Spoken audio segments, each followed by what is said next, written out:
Christian history has a major consensus problem, and today I want to talk about it because, as far as I know, no one has really called this out yet. What if the problem is not that people doubt Christian history too much? What if the problem is that we trusted the church's version of history too easily? Because one of the most common moves in Christian apologetics is to hide behind consensus. Most scholars agree Jesus existed. Most scholars agree Paul wrote this. Most scholars agree the tradition is early. Most scholars agree this detail is historically plausible. And the assumption is that once consensus enters the room, skepticism is supposed to sit down and shut up. But consensus is not truth. Consensus is agreement. And agreement only matters to the degree that it's grounded in strong evidence, reliable methods, open criticism, and independently verifiable claims. If the agreement is built on inherited assumptions, limited sources, institutional pressure, or an archive controlled by the people who benefited from the story, then consensus is not a shield against skepticism. It becomes part of what needs to be interrogated. That's the problem with Christian history. Christianity is not asking us to evaluate claims that were preserved in a neutral historical environment. The church didn't rise to power as a detached archive, calmly preserving every competing version of the story so future historians could sort it out fairly. It rose through authority, empire, doctrine, suppression, canon formation, and control over which writings were copied, protected, condemned, forgotten, or destroyed. So when modern Christians appeal to scholarly consensus, the question is not simply what do scholars agree on? The question is, what is that agreement built from? Because if the source material itself comes through the custody of the institution whose claims are being evaluated, then we're not starting from neutral ground. We're starting from a managed archive. And that matters. A scholar can be sincere, a historian can be trained, a textual critic can be careful, but sincerity at the point of analysis does not purify containment at the point of preservation. That's the problem I want to explore here. Not whether every biblical scholar is dishonest, not whether every surviving source is fake, but whether Christianity deserves the default trust it's been granted when so much of its historical foundation depends on church preserved claims, church selected texts, church policed orthodoxy, and church controlled memory. Because once you understand how much of Christian history comes to us through the institution that benefited from preserving it, the appeal to consensus starts to look very different. It no longer sounds like neutral expertise, it starts to sound like inherited authority wearing academic clothing. Even modern biblical scholarship is often working from inherited Christian source material whose preservation, framing, transmission, and interpretation were controlled by the institution being studied. That creates a problem deeper than apologetic misuse of consensus. It creates a problem of archival dependency. The issue is not whether modern scholars are intelligent, trained, or sincere. The issue is that sincerity does not purify the archive. A historian can apply rigorous methods to the sources available, but if those sources were curated by the winning institution, then the conclusions remain constrained by what the institution allowed to survive, emphasized, copied, canonized, translated, protected, and normalized. That means good faith scholarship can still operate downstream from bad faith preservation. Modern scholars may not be medieval church authorities, but they're still often dependent on materials that ancient and medieval church authorities preserved under conditions of power. They're studying Christianity through an archive Christianity had enormous power to shape. So even when individual scholars are not defending the church, the evidence they inherit may still carry the fingerprints of Christian institutional control. That, my friends, flips the burden. Church preserved material should not be treated as basically trustworthy until disproven. It should be treated as suspect until verified. Before we grant historical weight to inherited Christian claims, we have to ask who preserved them, who benefited from preserving them, who was silenced, what alternatives were destroyed or neglected, and why the surviving record should be trusted as representative rather than victorious. Christian consensus apologetics often skips that steps. It says we have these texts, we have these traditions, we have these claims, and scholars agree that some of this material is early, so we can treat it as historically meaningful. But early does not mean verified, and surviving does not mean trustworthy. Traditional does not mean true, and consensus does not transform church preserved claims into independently confirmed history. This is the central problem. If the church controlled the evidence stream for centuries, then modern consensus about Christian origins may still be downstream from church power. And if that inherited stream has not been independently verified, then appealing to consensus can become a way of laundering unverified church tradition through academic respectability. That doesn't require saying every scholar is dishonest or every source is fake, but it does mean honesty at the point of analysis does not undo contamination at the point of preservation. Scholars, theologians, historians, translators, and legal authorities have often treated church preserved claims as reliable because those claims had already become the tradition, the received text, the canon, or the consensus. But later evidence has repeatedly shown that some of those inherited claims were unsupported, interpolated, forged, misattributed, or institutionally useful fictions. So this is not hypothetical.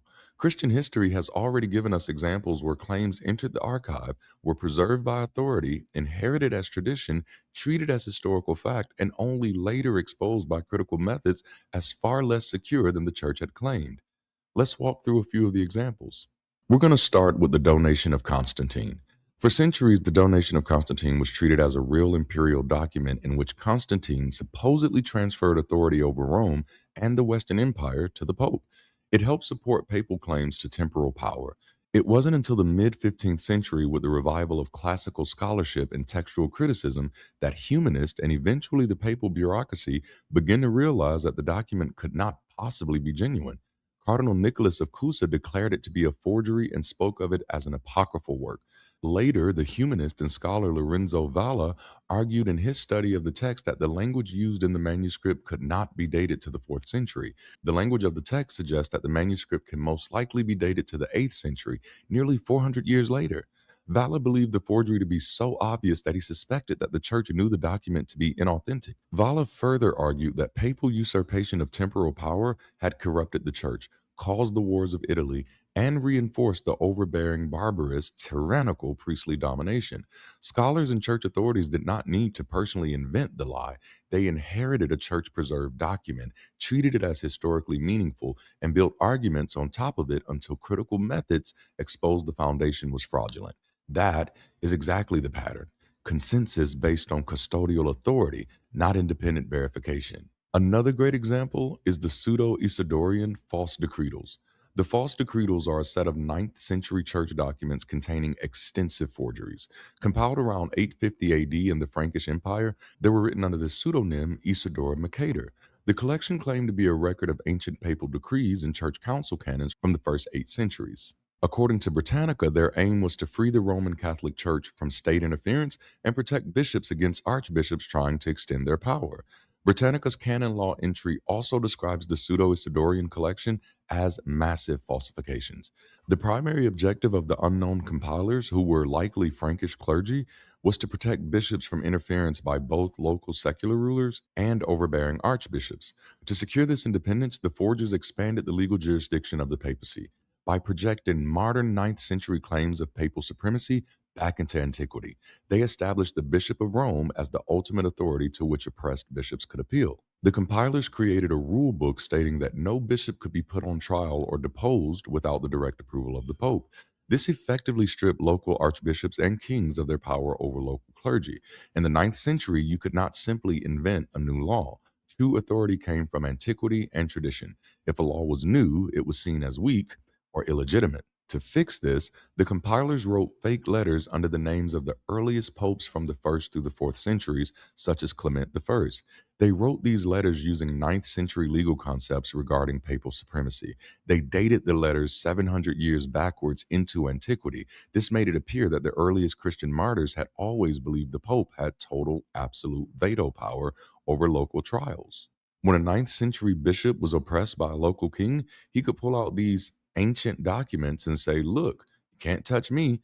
Pope Clement I ruled in the year 90 AD that only the Bishop of Rome can judge a bishop." This is huge because these were not fringe inspirational stories. They entered the legal and institutional bloodstream of the church. Church law, ecclesial authority, and later interpretation absorbed forged material because the material came wearing the costume of ancient authority. So again, good faith interpretation could be working with bad faith information because the system had already laundered forgery into tradition. Now let's talk about the Mosaic authorship of the Pentateuch. For centuries, the traditional view was that Moses wrote the entire Pentateuch under divine inspiration. This was not primarily established by independent historical verification. It was inherited through Jewish and Christian tradition, reinforced by religious authority, and treated as the default. However, as the power of the papacy began to decline, Early religious scholars noticed discrepancies. In the 12th century, the Jewish scholar Abraham ibn Ezra pointed out verses that Moses could not have written, such as the description of his own death in Deuteronomy 34. In the mid 1600s, Dutch philosopher Baruch Spinoza formally challenged Mosaic authorship in his theological political treatise. He argued that historical anomalies, inconsistent writing styles, and third person accounts throughout the text indicated the books were compiled by a later editor, likely Ezra. Today, the vast majority of academic and historical scholars agree that the first five books are a composite work compiled over hundreds of years, generally believed to have reached its final form around the 5th or 4th century BCE, just a few hundred years before the alleged birth of Jesus. A massive authorship claim sat at the center of biblical history for centuries without the kind of independent evidentiary support we would require in any other field. That claim was preserved because the religious system said it was true. Later, critical scholarship had to work backward against the inherited consensus. The old consensus was not neutral evidence, it was inherited theological study. Now let's talk about the traditional authorship of the Gospels. The Gospels are another major example. The traditional claim is that Matthew, Mark, Luke, and John wrote the four canonical Gospels, but the texts themselves do not straightforwardly identify their authors in the way later tradition presents them. The four canonical Gospels have technically been anonymous since they were written between 70 and 100 Common Era, as none of the texts actually name their authors. However, the formal academic realization that they were written by anonymous figures rather than directly by the disciples emerged during 19th and 20th century biblical scholarship. Historically, these writings circulated without titles or authors for several decades. The traditional names, Matthew, Mark, Luke, and John, were not added to the manuscripts until the late 2nd century, around 185 CE, when church leaders like Irenaeus began associating the text with these figures to establish authority and defend against competing gospels. In the modern era, scholars like David Friedrich Strauss pointed out internal evidence, such as the author's writing in highly fluent Greek, which Palestinian fishermen like the original disciples likely would not have had, and structural inconsistencies to confirm that the names were later attributions rather than the original author's signatures. The church did not merely preserve anonymous documents neutrally, it preserved them under names that increased their authority. Then later generations inherited those names as if they were historical facts. Matthew wrote Matthew is not a conclusion produced by neutral historical investigation. It's an inherited church claim later treated as historical identity. Even when scholars today are cautious, apologetics often still trades on the older assumption. The pattern across all these examples is clear. A claim enters the Christian archive, the church preserves it, names it, canonizes it, cites it, legislates with it, or preaches it. Later generations inherit the claim as what we've always known, and then good faith scholars, pastors, translators, and historians work from that inherited material, and then later critical methods reveal that the claim is forged, interpolated, anonymous, pseudonymous, misattributed, or unsupported by early evidence. That is the basis of my argument. Not that all scholars are bad faith apologists, but good faith scholarship can still operate downstream from bad faith preservation. The problem is not that every biblical scholar is dishonest. The problem is that honesty at the point of analysis does not undo dishonesty at the point of preservation. If the archive was shaped by theological control, institutional incentives, suppressed dissent, forged documents, anonymous writings, later attributions, and doctrinally useful interpolations, then modern consensus cannot simply be treated as neutral. It may be scholarly in method while still dependent on church managed inheritance. A good faith scholar can analyze the evidence honestly and still be trapped inside an evidence stream that was curated in bad faith. So, with this many proven falsifications, interpolations, forged documents, misattributions, and institutionally protected claims, an honest review of Christianity has to ask harder questions. Not simply what do scholars agree on, but why should consensus be trusted when the evidence stream itself was controlled by the institution whose claims are being evaluated? Because Christianity did not come to power as a neutral historical society. It didn't preserve its story in an open marketplace of ideas where all competing claims had equal opportunity to survive. It rose through imperial partnership, ecclesiastical authority, doctrinal enforcement, suppression of dissent, condemnation of heresy, and centuries of institutional control over what was copied, canonized, translated, protected, destroyed, or forgotten. So when we discover that this same system preserved forged documents, defended interpolated passages, promoted false authorship claims, canonized anonymous writings under apostolic names, and used institutional violence to silence disagreement, it becomes intellectually irresponsible to treat its inherited claims as trustworthy by default. The burden should not be on skeptics to disprove every church preserved claim one by one. The burden should be on Christianity to demonstrate why claims preserved under conditions of power, coercion, and selective memory deserve to be trusted in the first place. Because good reason does not suggest that an institution willing to create, preserve, defend, and benefit from false information would somehow become uniquely honest when telling its own story. If the church could falsify documents to defend its authority, why assume it would never falsify, embellish, sanitize, or strategically preserve claims about its founders? If it could invent legal history, why assume it never shaped sacred history? If it could misattribute writings to apostles, why assume its leading cast and supporting crew are exactly who later traditions claim they are? If it could suppress dissenting voices, why assume the surviving story is the truest story rather than the winning story? That, my friends, is the problem with hiding behind consensus. Consensus is not evidence of truth, it's evidence of agreement. And sometimes that agreement is grounded in strong evidence, open scrutiny, independent verification, and reliable methods. But sometimes consensus is produced by institutional power, inherited assumptions, professional incentives, ideological pressure, or the simple absence of surviving alternatives. In Christianity's case, consensus becomes especially suspicious because the archive itself was shaped by the institution being evaluated.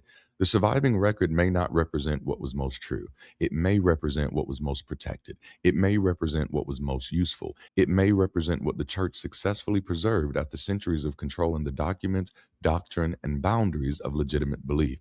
So the question is not, is there consensus? The question is, what is the consensus based on? And if the answer is mostly church preserved claims, church selected texts, church transmitted traditions, church policed authority, and church controlled memory, then consensus is not a shield against skepticism. It's part of what needs to be interrogated.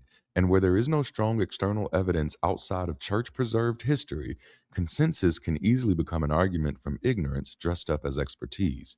We don't have better evidence is not the same thing as the church's version is probably true. We've inherited this tradition is not the same thing as this tradition has been verified.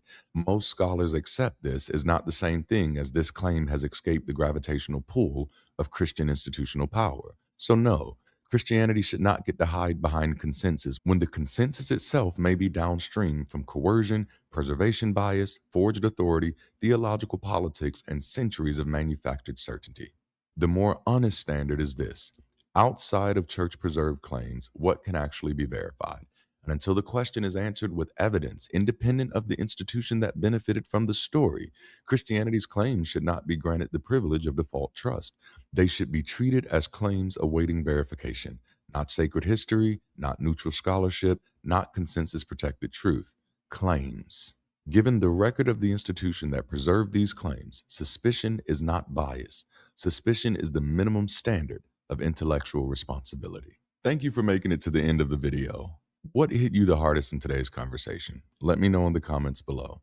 When I make videos like these, the goal isn't just to expose the flaws of Christianity, it's also to expose us to our own human capacity to wrestle with the information. Because most apologetics are designed to make you feel uncomfortable with your own doubts, questions, and reasonable suspicions. But if humanity is to have any hope of doing better than we have, then we need the opportunity and space to be braver than we have. That's what I hope that you gain from my content.